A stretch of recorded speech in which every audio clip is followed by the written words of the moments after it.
Hi, everyone. Welcome to our latest edition of SuperNova Commencements. I am your host, Kashi Sehgal, and like always, we have a great show for you today. We have an amazing guest, but first, before we get to our guest, we are going to do our Career Power Through Data segment. So today we are talking about sports and all things related to sports. Our guest has had a varied career. So let's talk about it. The most common education background in the sports world, I guess if you're not an athlete, is a degree in management. There are about 265,000 people in the industry. So that's probably everybody from working in marketing to working in sales to working an actual event staff, so all different kinds. The average age of the industry is 37, 35% female. So there is some room for us to make some strides there. Top skills, social media, event marketing, and sports management. Not sure what that is, but get on the platform and dive straight in.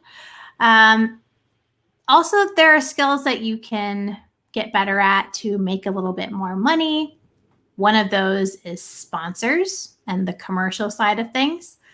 Another one is social media marketing and sports marketing. A lot of people seem to come from these top three schools: Arizona State, Penn State, and Indiana University. So that's a little bit about the world of sports as it relates to your career. So head over to Steppingblocks, check them out. They're awesome. They have a lot of data. 100 million people, jobs, data points. So they can probably tell you what you need to know. All right, let's bring our guest on screen. How about that? Let's see if I can get this to work. There we go. Hi, Allison. Hi, how are you? I'm doing well. Welcome to SuperNova Commencements. Everyone, Allison Fillmore is Vice President and Executive Director of the Tour Championship, which is basically the golf playoffs, okay? It's like the finals, if you don't know. So it's pretty awesome.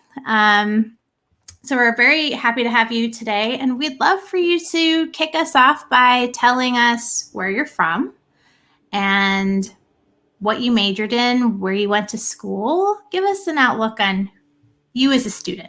Sure. I am originally from Cleveland, Ohio. Grew up in a suburb called Westlake. Went to Catholic school 1st through 12th grade, and then I went to Ohio University for college, and Ohio University has probably one of the top sports administration schools in the United States. So I have to add it in. After you talked about Indiana and Penn State, OU is right up there. I only ever do the top three, so I'm sure it was up there. And my degree was in sports administration. So very different back then when I graduated in 1998 compared to what the graduate degrees are now. From back then, I was taking simple sports classes like golf and volleyball and dance and all that crazy stuff. And now the curriculum is really, really more focused on a sales and marketing track. Before, you had to get a lot of your experience by doing internships. And now, while internships are very important, they do provide you with a lot more education on how to sell a ticket, how to sell a sponsorship, what does social media marketing look like, and things of that nature. So it's exciting for kids these days if they're looking to go into the world of sports. Yeah. So how did you get from school into your first job and then to where you are today? Sure. Well, I originally started playing sports at a young age, and everybody, that wants to go into sports talks about, they were an athlete at some point.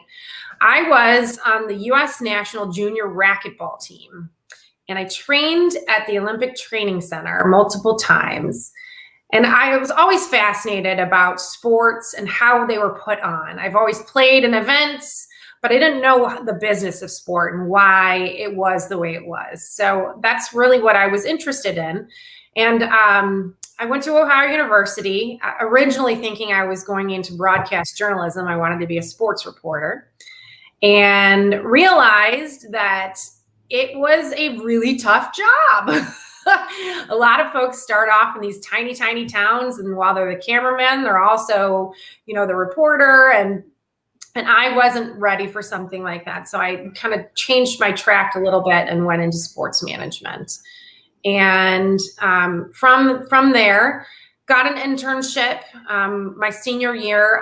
Let me back up. I worked all throughout college. So not only was I worked at the Days Inn Athens, Ohio. I worked for the Fund for Ohio, the fundraising arm. And that really kind of taught me my sales acumen. And when I started my first internship out of college, I worked for IMG, which is an international management group, one of the largest agencies in the world, based out of Cleveland, Ohio. And when I started, I was answering mail for the ice skaters. So I would answer, someone would send mail to Scott Hamilton, and I would respond for him and send it to him so he could sign his name. Or I called Starbucks to make sure that they were close to hotels, little dinky things that you kind of get started with. And then I graduated. And because of my internship, I landed a job called Collegiate Directories. It was a sports marketing company that had a book of everything that happened in college athletics, from the athletic director down to the SID. And I was the data marketing manager there, and was there for about a year and a half. And I figured that I could make more money getting into a tech, position. This was 1998, 99, right during this tech boom. And I quit, and I started for a company called Job Boards, and I got fired in 4 months because I was miserable. One, I was working out of my house, and I wasn't connecting with anybody. I wasn't passionate about what I was doing or selling. So I truly found that I need to love what I do in order to be successful at it. So I handed my resume to a friend who later turned out to be my husband. And I know, right? Working for the Cleveland Lumberjacks, a minor league hockey team in the IHL. Year after I started there, the league folded. So, but because of my hard work and dedication, someone took notice. A gentleman at the Cleveland Cavaliers noticed me. He was going out to the Sacramento Kings to work there and asked if I would come out and interview. So I did that, was out in Sacramento for about a year and a half. Was with my boyfriend at the time, who is now my husband. And I said, you came with me, I'll go wherever you want to go. And he said Atlanta. And I had 2 positions with the Falcons and the Hawks available to me. And I decided to go with the Falcons, was there for 5 years. Moved on to the Atlanta Dream, first employee there. One of the most exciting things that I did in my career was start that team. And then I was going to stay home with my daughter for a bit. And I got a call from Atlanta Motor Speedway asking me to come and check out an opportunity there. Started there, worked my way up to vice president in 7 years. And then I got a call from the PGA Tour in March of 2017 and started over here. 3 months later, I was promoted to executive director and never looked back. So it's been an exciting career. Okay, so let me see if I can count all the sports. So football, hockey, golf, NASCAR, basketball. Yeah. Did I miss one? Nope, you got them all. And you wrote letters for figure skaters. I feel like maybe that counts. Yeah. And you played racquetball. Like, I feel like you have been really a part of so many different sports. And it's fun because while they're so different, you plan for them all the same way, right? Depending upon if it's a singular event or multiple events. So your skills really do transfer. Yeah. How do you think skills from being an athlete? You were an athlete to the extreme, right? Most people do not become a part of a U.S. team for anything. But how do you think skills as an athlete translate into your success today? So the first time I tried out for the U.S. national racquetball team, I didn't make it. And that was my hard work and dedication. Like, I went home after, being really upset on not making it. And I said, this is my goal. I'm going to come back and I'm going to make it. You know what? I didn't get back to trying out for that team for another 3 years because there was a girl that was kicking my butt in Ohio that I couldn't get back to try out for the team. So I worked so hard for 3 years, eating right, exercising, running, working out, and got the opportunity to come back and try out, and I made it. It was my last year of eligibility. And it was just the hard work and dedication. And I am so competitive. And I think that really helped me with, I started my career in sales, and I've been in sales since the beginning. And that is so competitive. I want to beat everybody. I want to be the top salesperson. I want to bring in the most money. I want to do this, this, and this. And that's really helped me in my career just, to stand apart from the rest. Okay. So yeah, you mentioned sales. So let's talk about sales for a second. Mm-hmm. Sales is hard. Yes. And you have to have a knack for it. So, and you've really been in sales for much of your career. So how do you feel like you developed that skill? And also finding the right client and then closing that client are two different skill sets. So what are the skills that are needed for each of those? Sure. So kind of starting out in sales and how I got to where I am, it's all about building relationships. It's about, making yourself comfortable and making the person you're talking to comfortable, finding that connection that connects you to. So whether it's, oh, Kashi, I see this great, artwork in your back. Tell me a little bit about it. That's so pretty. Like pointing out little things that people can connect to. People love to talk about themselves. So just asking questions, bringing up things that that they like. If you don't go into a meeting with a person the first time and do your research on them, then shame on you, because it's an easy way to bring in that simple connection that can bring you two together. So finding those right clients, it's all about, one, doing your research, but asking the right questions, making sure that, they are the decision maker. They do need your services. And, we're problem solvers. Every single person that sells is selling a solution. We are solution-based sellers. So if you've got a problem, I've got something that can fix it for you. So that's kind of where you're looking for and you're finding your client.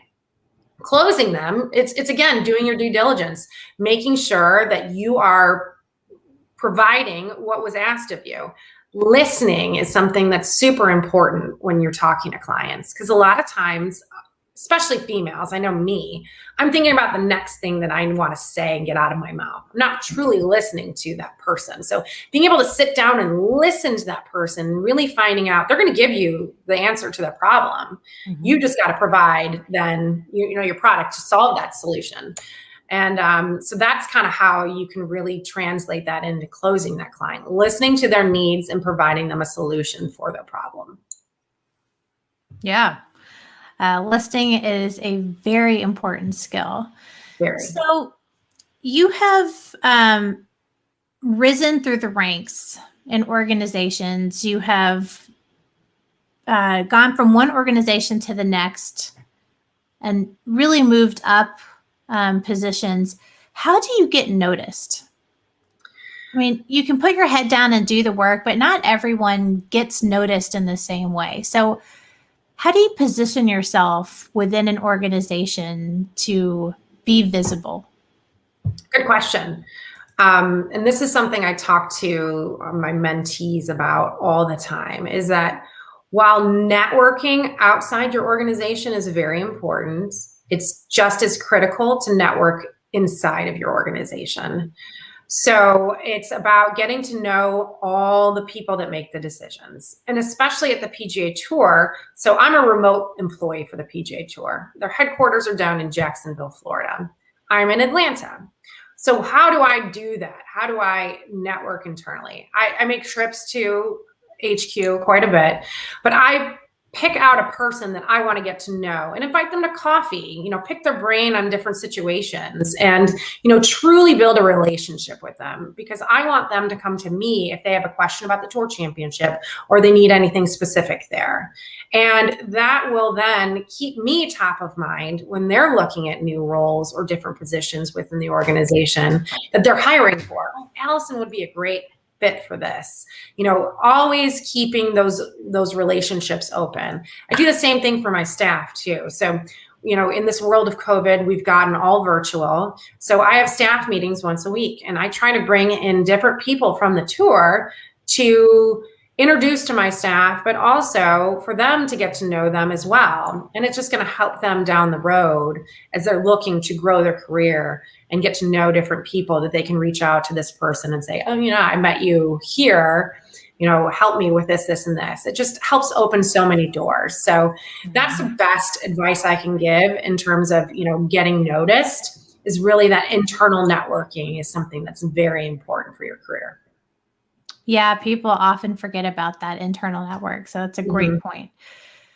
Okay, so you plan a huge event. The Tour Championship is ginormous, and it has lots of moving parts. So first of all, from an event planning perspective, what skill sets are needed to really be successful at pulling off something like that?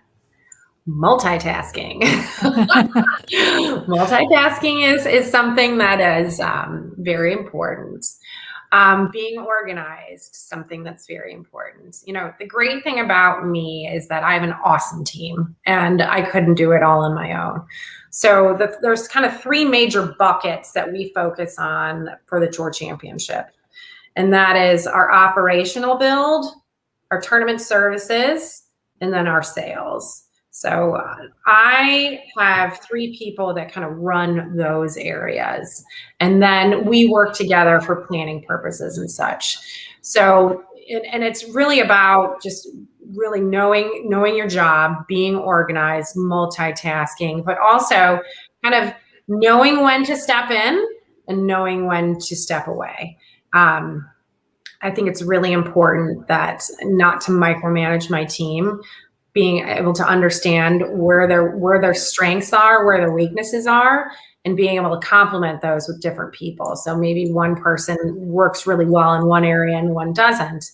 Really kind of being able to take a focus on that weakness that they have and provide someone else the opportunity to step in and help them within different situations. So there's a lot of skills that are needed to run a big event. Public speaking is something that I hated as a kid.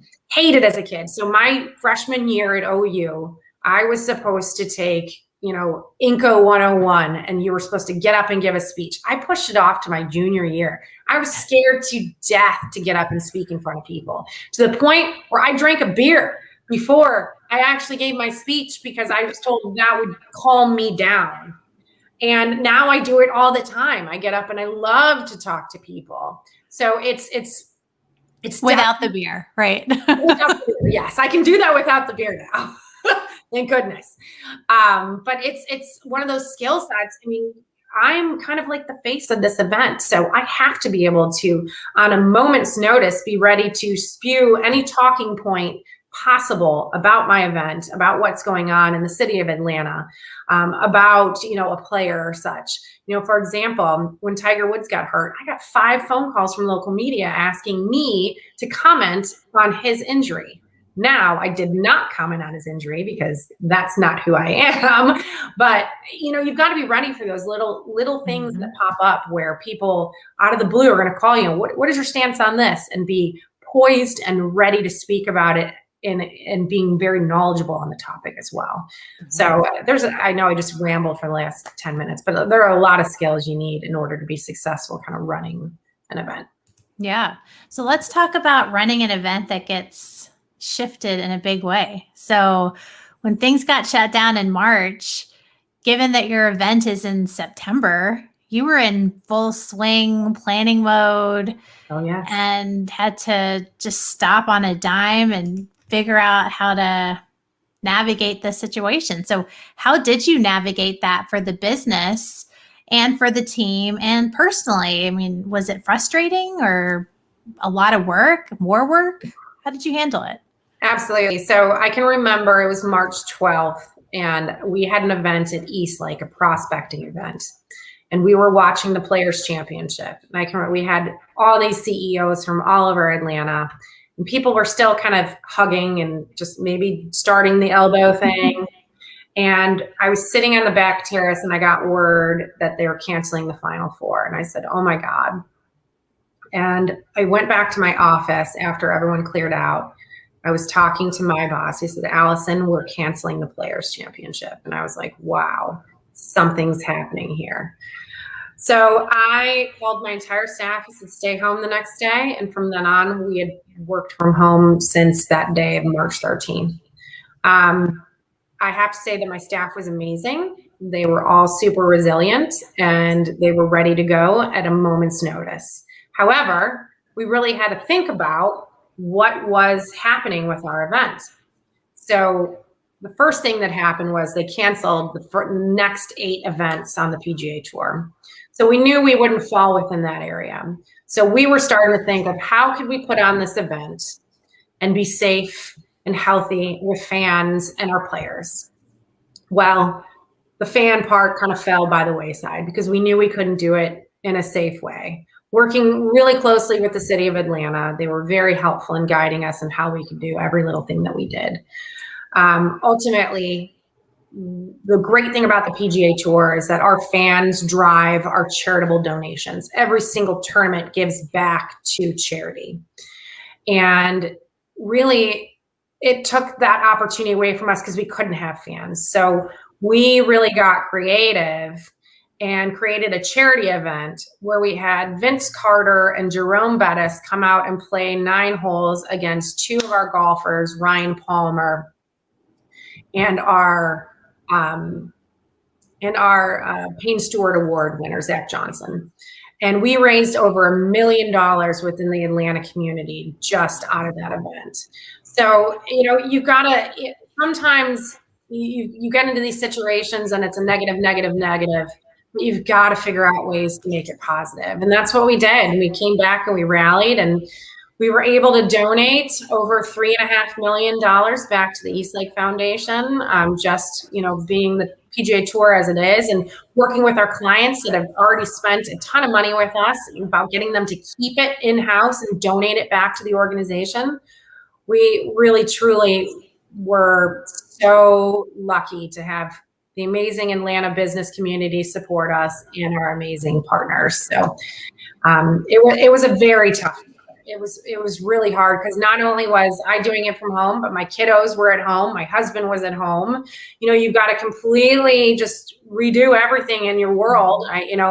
Internet issues. I spend so much on internet these days now because my kids are still hybrid situations. So, you know, you got to really think about what's important and what's not. And while, you know, COVID was a terrible thing and still is, I did get a chance to spend more time with my family than I ever have. I was usually out at events 3 to 4 nights a week.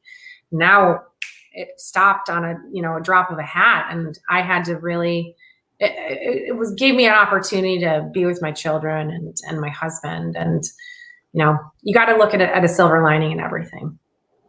Yeah, absolutely. It's kind of, I think, maybe helped us reprioritize some of the things that are important. Hopefully we continue those lessons as we shift into a new normal. Yes, exactly. So you talked about employees and how they were amazing. You have a lot of different stakeholders that you are trying to serve. Fans, employees, players, the PGA.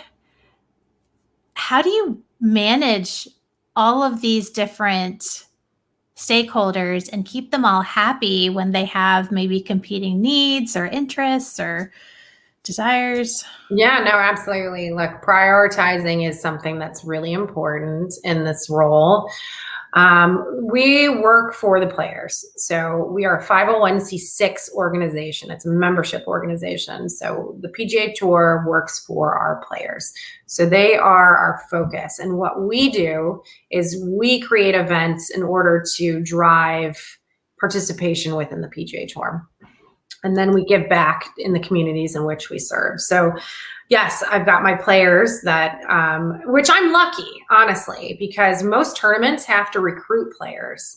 I have the 30 best players in the world that come to East Lake every single year to try to win the FedEx Cup. And that's a $15 million payday. So I'm very lucky when it comes to that. I get the same guys and they're the best. So a lot of Are they all in their best behavior? A lot of times they are, honestly. There's not many guys that are not, not very nice. You got a couple that may have an attitude, but again, they're here and they're competing for $15 million. So I understand that they're focused and they're kind of wanting to, just, keep their eyes on the prize, right, as I say. So, so you've got that, the staff. Look, I wouldn't be where I am today without my staff and what they do for this organization. So you're as good as your weakest link, right? So you surround yourself with better people than you. I'm not the smartest person in the room, and I can definitely tell you that my staff is way smarter than me in a lot of things. And then you've got, the foundation in which we give back to, working with the golf club, making sure that their needs are met and our needs are met. And then the constituents, just our volunteers. Oh my goodness, we couldn't do it without our volunteers. We have 1,300 volunteers that help us put on this event every single year. So they're super important to what we do. Working directly with the city, our vendors, there's so many people that we have to work with. And it's just about treating them all with respect and treating them equally. You are going to be thankful to the person that picks up garbage or to our general chairman. Like, they equally play a huge role in the success of this event. And I will always do that, regardless of who you are, what your job is. Everybody is important to the success of this event. Mm-hmm. Mm-hmm.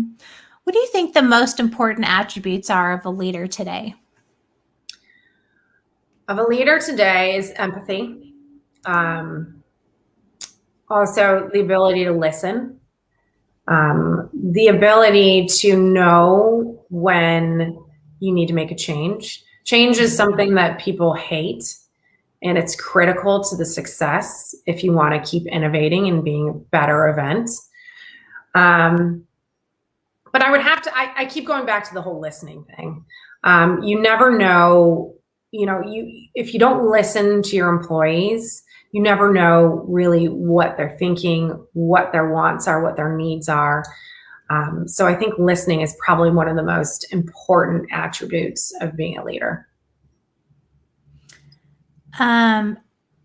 Talking about listening, I think that's probably a skill set that helps out across many different things that you have to do, including making important decisions. What would you say are some of the most important decisions you make as a leader for your organization? Well, budgeting is a big part of a lot of decisions that we have to make. So something that's really interesting for our event that not people realize. So I budget for my next year even before I have my event. It makes no sense. I understand that. But it's something that we have to do because we're part of a larger organization. So it's really being strategic on what we're planning for the next year, not knowing if it's going to work out or not. So we have to be, really, really strategic in terms of what we do out on the course. Because if we plan on doing that for the year after, we have to know that it's going to work. So it's kind of a chicken and an egg game there. I think some of the big decisions just over the past year is like how this event has been run and what can we do in order to keep health and safety top of mind. From a simple decision of, hey guys, we got to be wearing our masks, and it doesn't matter where you are, what you're doing. It's not just about you, it's about everybody else. And it's kind of, sometimes they call me the mom of the group, because I remind them these little things, but they're kind of my kids, right, too. And, I do whatever I possibly can. I really look out for them in every which way. So making sure I make the right decisions for my staff, because ultimately, I keep going back to this, like, I'm not the important one. They're the important ones. So making decisions that make their jobs easier and better. And then, just simple things about, building out. Do we have the right permits? Do we have, like, when to take risks and when to step back? Those are some really big decisions that I've had to make over the past year. That's been really tough. Some of them work out and some of them don't. And sometimes you just gotta weigh it with your head and your heart and kind of meet somewhere in the middle that makes you feel comfortable about making that decision. Yeah. Talking about making big decisions, what would you say has been one of those pivotal moments in your career or in your life that affected your career? Do you have a moment that crystallized things? Yes. I'm not going to say where I was, but I was at an organization that told me that I was not going to get promoted because I was a female. And I brought too much drama to the organization. So I took that as not a negative situation. I took it as an opportunity to say, you know what? I'm going to be better off somewhere else. My skill set is way more valuable to other people than it is right here now. And if I didn't take that step in my career, I wouldn't be where I am today. It's just about believing in yourself and being confident that you can move forward and be successful even when people tell you no, you can't. And I can tell you this, that person has tried to hire me 3 times since. I love that. Yep. Yeah. So I would have to say that was kind of the defining moment in my career. Mm-hmm. That's a good story. And I guess last question before we get to student questions that are rolling in. You work a lot with companies who are sponsors of the tournament. What would you say the role is today for corporations getting involved in community issues like we've seen with current events? Do you think they should or shouldn't? Or what do you think corporations' roles are these days on a social level? I think they need to be good stewards of their resources. Look, and being stewards of their employees as well, where, social issues, it's so tough right now, right? Because you say one thing, you're going to get the side upset with you. You say another thing, you're going to have this side upset with you. Like, it's all about just being a good person and being a good company. So providing values that everyone believes in, I think, is the role of a company these days. I don't think it's necessary for a company to take a stance on specific things because, however, you as a company, you want to represent all of your employees. And I don't think that some companies these days are doing that by representing all their employees, by coming out with one stance. I think it's just based on, focusing on values of your employees and being good stewards of your resources in your organization. I think that are important. When companies come out and are very staunch on one specific, way that they believe they should be kind of sharing, their thoughts, it doesn't represent everybody within that organization. So I feel like some companies have been a little too vocal during these times. Yeah, it's good to know when to not say something. Yes, correct. However, it was a perfect example, when, let's just say, the Major League Baseball All-Star Game moved, and it was due to the voting rights. And however, we were being called on for moving our event. And honestly, when it came down to it, we would be hurting way more people by moving our event than keeping it here, just because of the vendors, the jobs we provide, the charitable donation that we make every year, that $3.6 million would go away to people that need it.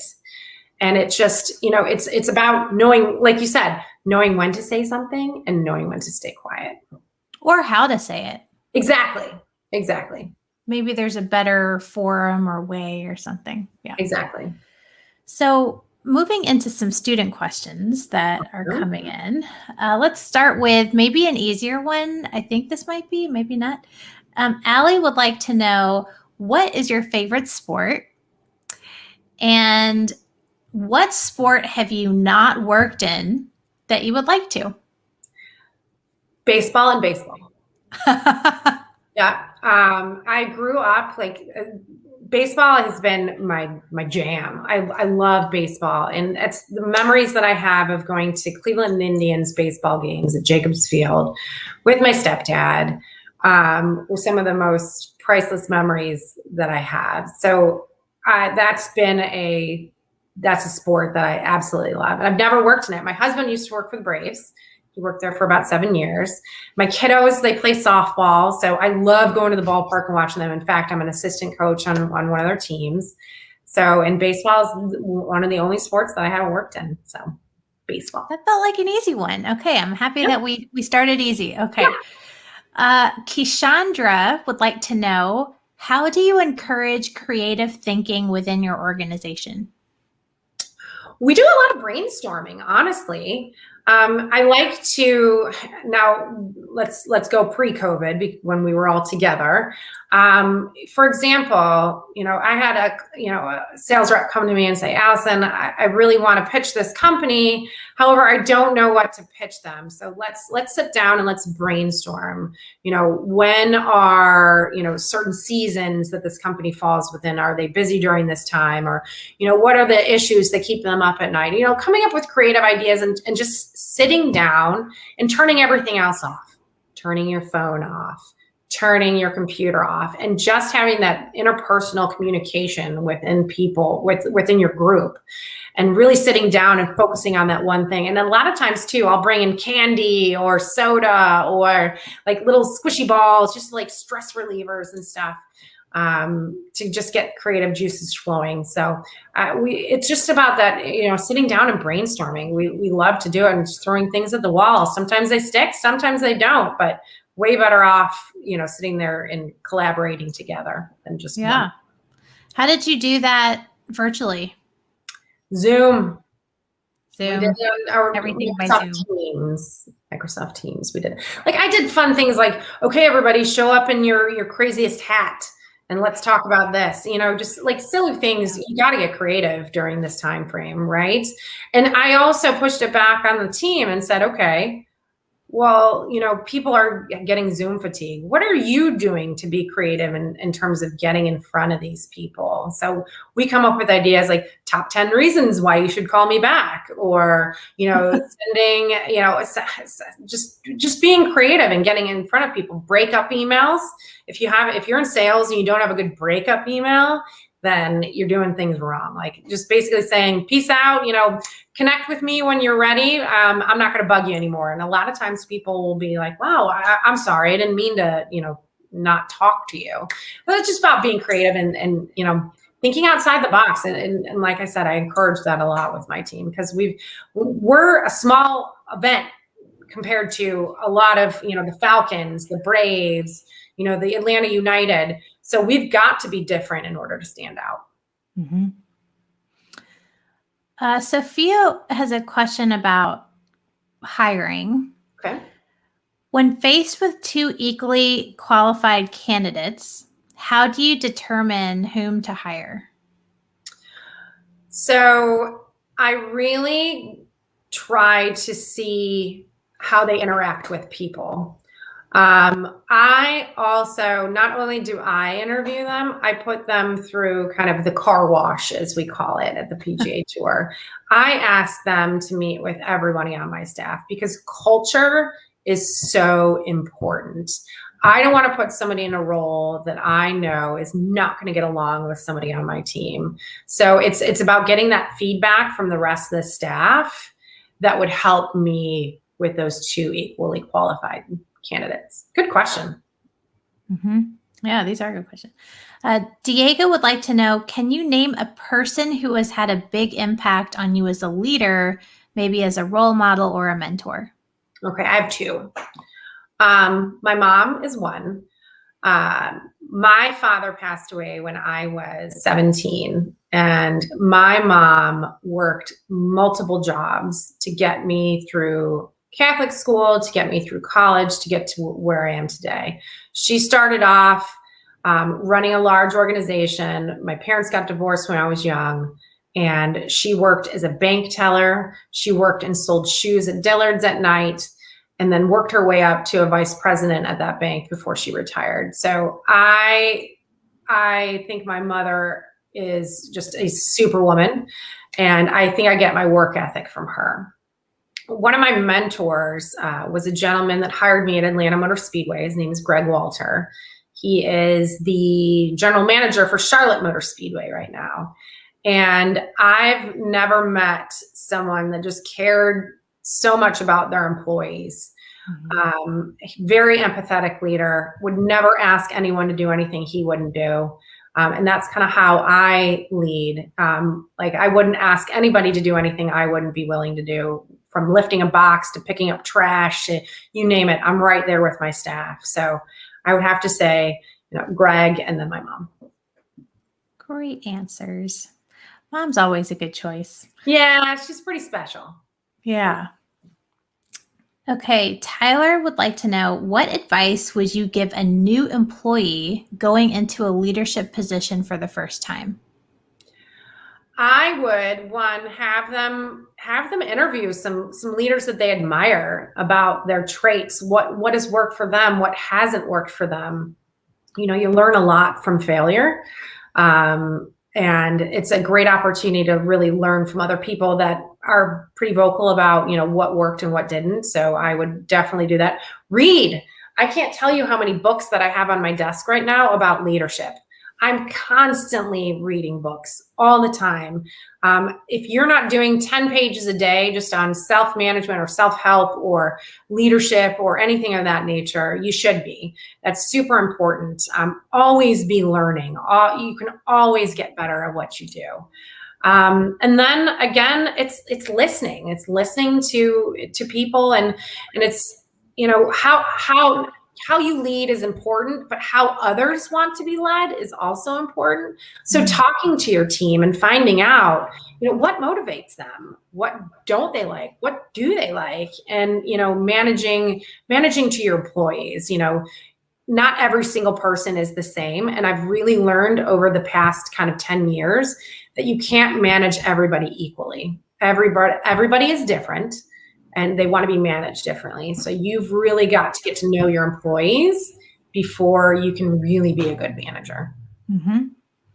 And there are also assessments you can do, fun assessments that will help you understand how to lead employees the way they want to be led. So, absolutely. And to Allison's point, everyone's different. So, that's why leadership is so hard, is because you can't do just one thing for everybody. Exactly. The way you treat somebody may not be the way another person wants to be treated. And that's a big deal. You say you treat everybody equally, but no, you shouldn't treat everybody equally. You should treat people the way they want to be treated, not the way you want to be treated, the way they want to be treated. Mm-hmm. I think maybe it's respect everyone equally. Exactly. Yeah. Exactly. I think that's a good distinction that we just came up with. I like that.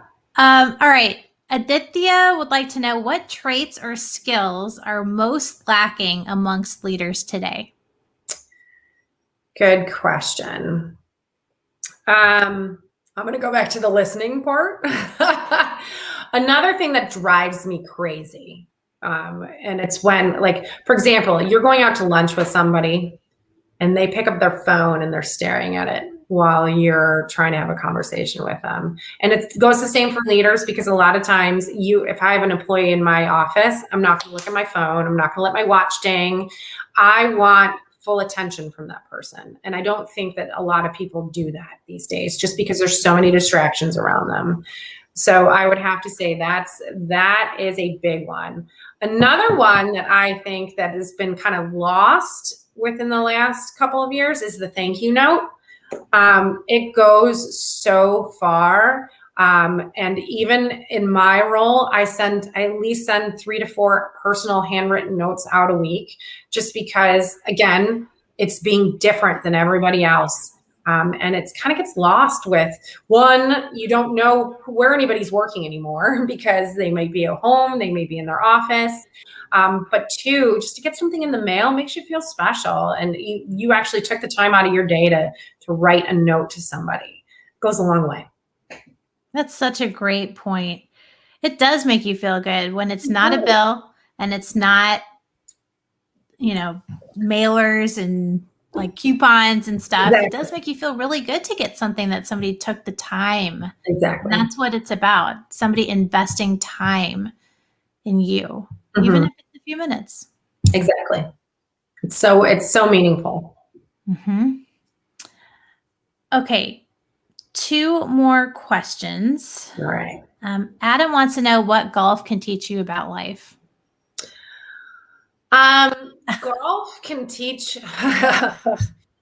We have another hour to talk. Honestly, it's about persistence, not letting a bad situation take over your thought process moving forward. Like making a bad shot, you have to forget about it to move forward. And I think that is something that, I've talked about it with my kids. I talked about it with my staff. Don't let a bad day get you down, because you're going to wake up the next morning and forget the past and focus on the future. So golf is very similar. Like, you can't let a bad shot get you down. You got to forget about it and move forward, because if you don't, it's going to get in your head. You're going to keep making bad shots. So it's not don't sweat the small stuff. Focus on the big stuff. So if you hit a shot fat or you whiff or, something of that nature, you're in the bunker. Well, if you're walking into that with a negative attitude, you're going to just make the same shot again. If you're positive about it and say, okay, I'm going to change my attitude on this, and I'm going to hit the shot and I'm going to get on the green. Well, you're much more likely to do so if you're positive about it than not. Agreed. All right. Last question. Natalia would like to know, what is one thing that makes you most proud? I feel like that's a good one to end on. Yeah, no. My kids, honestly, my girls, they make me most proud. Just, when they come home and they do really well, whether it's in sports or school or whatever. So I kind of have a couple of situations there, when my kiddos come home. So they both play softball. They're both big into it. They both pitch, they both catch. And when they strike people out, like, people have to yell at me to shut up because I'm screaming my head off. So they just make me smile. They're my biggest accomplishment. But in my career, I think one of the coolest things that I did, and I'll start it off with this story and how I end this. In 2018, I was able to award Tiger Woods the trophy when he won the Tour Championship. And 20 years prior, I was interning with my high school, and I interned because I wanted to be a sports broadcaster. And I went to go interview a Jack Nicklaus, and my sports broadcaster lead said, "Hey, this is a little bit of a tough interview. I want you to come over here and hang out with this guy. He just accepted this scholarship from Stanford," and it was Tiger Woods. So I got to ride around a golf cart with Tiger for a good, 30 minutes. We talked about racquetball. We talked about golf. We talked about Indians baseball. And then 20 years later, he wins at my tournament. That was a really, really cool event. It's just not proud, but just the most exciting, event that I've been a part of. And then in 2019, we had a little bit of an accident at the event where a tree was struck by lightning. And I say my proudest moment was how my team reacted and how they came together to really help the people that were hurt and facilitate keeping everybody safe. So I got a couple of moments, but when it comes down to it, it's proud about, what I do. And then, handing them, millions of dollars over to a charity after our event. There's so many things I'm proud about. I'm so blessed to do what I do, and I don't work a day in my life. I love everything about my job, and I'm blessed. I wake up every morning and I pinch myself. So. If we were only all so lucky, that is really great. And the tiger thing, that is just full circle. That is cool thing to be able to experience in life, right? Not because it's him, but like starting out in your career and bookending it with something like that is just really cool. So I know, right? It was. All right. Well, Allison, thank you so much for joining us today. We have run out of time with you, but hopefully we'll have you back maybe at some point and do a part 2. Students, I am hearing that lots of graduations are on this year. So hopefully if you are graduating this year, you are doing so in person and not virtually. But we are here for you with your speakers that give you all kinds of great career advice. So make sure you keep tuning into us through graduation season. We will be here. Next week, we have another great speaker. Chanel Wheeler is going to talk to us about a life in the creative industries. So she's a creative professional. She's a designer. She's also an educator. So we'll talk to her about that, and make sure you're signed up for our mailing list because we send out all kinds of cool things. And if you're not on the list, you don't get to know. And that's sad. So please sign up for the list. Go to supernovacommemncements.com, get signed up, check out all of our past shows, check out all of our upcoming shows. And that's all I got for you. So Allison, do you have any closing thoughts for our students today? Well, I always like to end on a quote, as my staff always makes fun of me for that, but I think it's important. And I'll share with you my favorite quote. You miss 100% of the shots you don't take. So that is from the great Wayne Gretzky. So if you're afraid to take a step forward, what's the worst thing that can happen? You say, someone says no. Always try your hardest. That is such great advice, and it's so on theme. So that was perfect. A perfect way to wrap up our sports show. There you go. Thank you so much. Students, thank you for tuning in. Have a great week. Be kind as you go through your day today. Be kind to somebody. Be kind to yourself. And stay safe and healthy. And we'll see you next week. Bye.